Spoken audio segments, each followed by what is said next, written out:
So interesting. The number one pet peeve people have is my Little House on the Prairie videos. A 56-year-old grown woman who's talking about Little House on the Prairie, her fantasy life, and she shouldn't be doing that. She's way too old to like Little House on the Prairie. Here is my solution to all of you. Little House on the Prairie living in a Kim Kardashian world? Who wouldn't want that? Here's the thing. Living like Little House on the Prairie gives you peace of mind, gives you calm and comfort, gives you warm, fuzzy, cuddly feelings, helps motivate you into becoming a better you. I'll tell you why in a minute. Helps promote happiness, helps promote lack of spending, so you don't need to spend, helps promote the real living in this Kim Kardashian world. And what is the alternative? Well, living the high life, living in a monetary look and value only, being self-absorbed, and also being discontent in life. I'll take a Little House on the Prairie any day.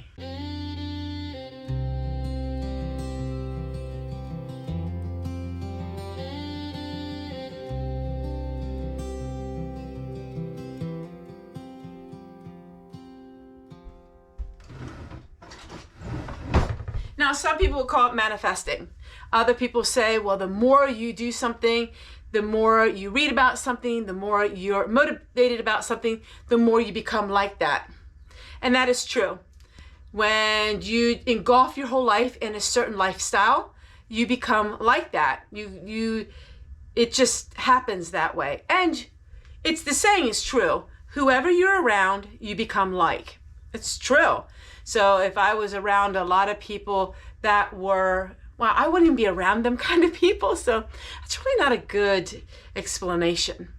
But I got chicken I'm making for tomorrow. My kitchen is a mess. I got to clean up my kitchen. Gonna work on some sprouts. And we're gonna talk a little bit more about why living like Little House on the Prairie is not a bad thing. In fact, it's the best thing that you could possibly do, especially as you get older, because it helps create your own life. It helps create a life that is low income, but you are looking at things that are enjoyable and looking for things that don't satisfy you monetary. In other words, you're looking at being content with what you got.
money.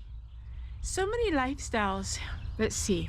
We have cottagecore, grandmacore. I know that's the name of these lifestyles. You have the rich and glamorous. You have the posh lifestyle. All require you to have some form of super duper income, or it all requires you to have money to have it. Like, you have to buy things. A Little House on the Prairie is not that. It's just taking what you got and using it.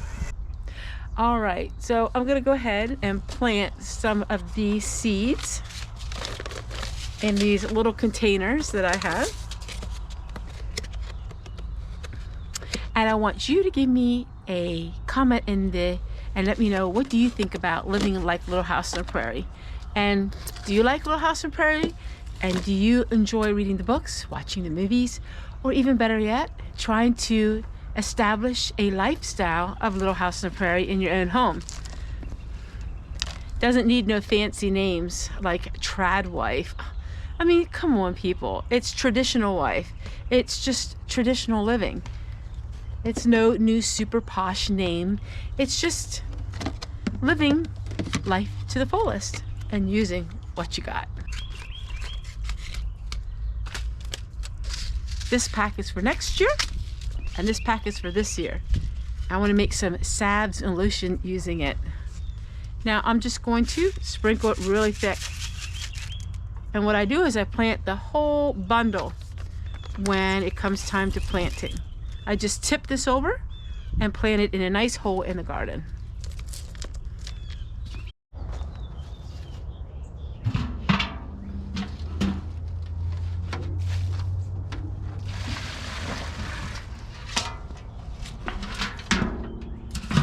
And so I thought to myself, okay, I've been reading all these Little House on the Prairie books. Yeah, they're children's stories, but they also have some adult books talking just about history and about Laura Ingalls Wilder and her family. And I thought to myself, all those things give me so much comfort. When I read about them, it makes me feel peaceful. It makes me feel happy inside. And I thought to myself, well, why don't I live that way?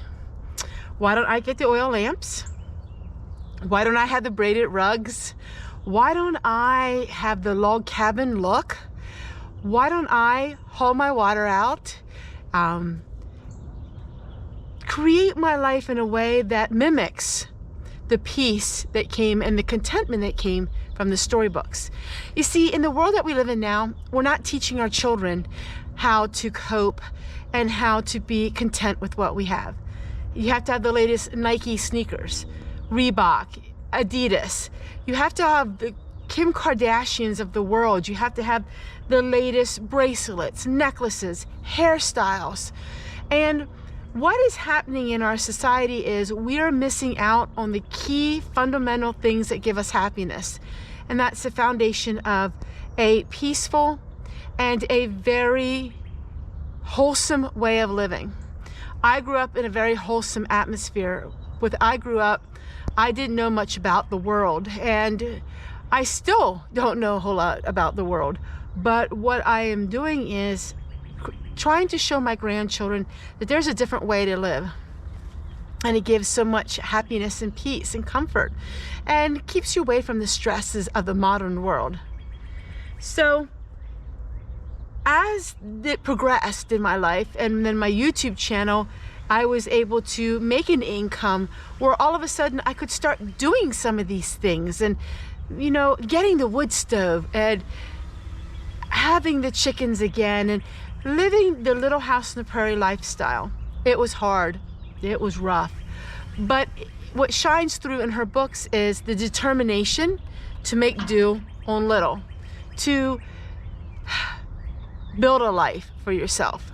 And that's really what I love about Little House on the Prairie, because while the TV series is fictional, a lot of it, it's still, you get that same feeling after you watch it, and it gives you a lot of sense and a lot of comfort and a lot of peace. And you know what? I'm gonna tell you right now, I think the world needs a little more Little House on the Prairie, a little more wholesome living. a husband and wife loving each other and children and spending time and being together and creating things. Yep, we all need a little more Little House on the Prairie in our lives. Now, most of you who watch my videos would agree with me. I'm sure you would. And say, you're right, Tessie. I like Little House on the Prairie too. I think we should have more of it in our lives. But a few people may say, well, you sound really judgmental. You sound like you are judging people who don't live like you. Well, yes and no. I'm not judging them because, you know, everybody has their own shoes to fill. Everybody has their own story to tell. But what I am seeing in society as a whole is a society that is really in deep, let's see, what word could I use? And a very, they're digging themselves a hole. I'll say that. I was gonna say deep doo-doo, or you know, you could use other words, but they're digging themselves a hole. Then they get to the point where they're in that hole so deep, they don't know how to get out of it. Because the state of our home life here in the world is very poor. And the state of the economy is very poor. And the state of our own finances are all very poor. And once we build our lives on something a little bit different, if we all would do something to change our lives, to be more like Little House on the Prairie, to be more wholesome, to have values, to bring back the old-fashioned values. I know not all of them were perfect. There are times, very dark times in our history. I'm not talking about that. You all know what's right and what's wrong. Well, maybe not. It seems now people don't know what's right and wrong.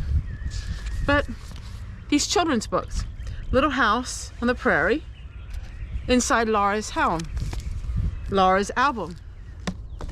Everything I do is to look old-fashioned. I'm getting out my garden seeds because I want to find the carrots, because I want to plant carrots here real soon. And I want to thank a special friend who gave me some seeds, and I'm going to be planting them today. Oh, and I found these.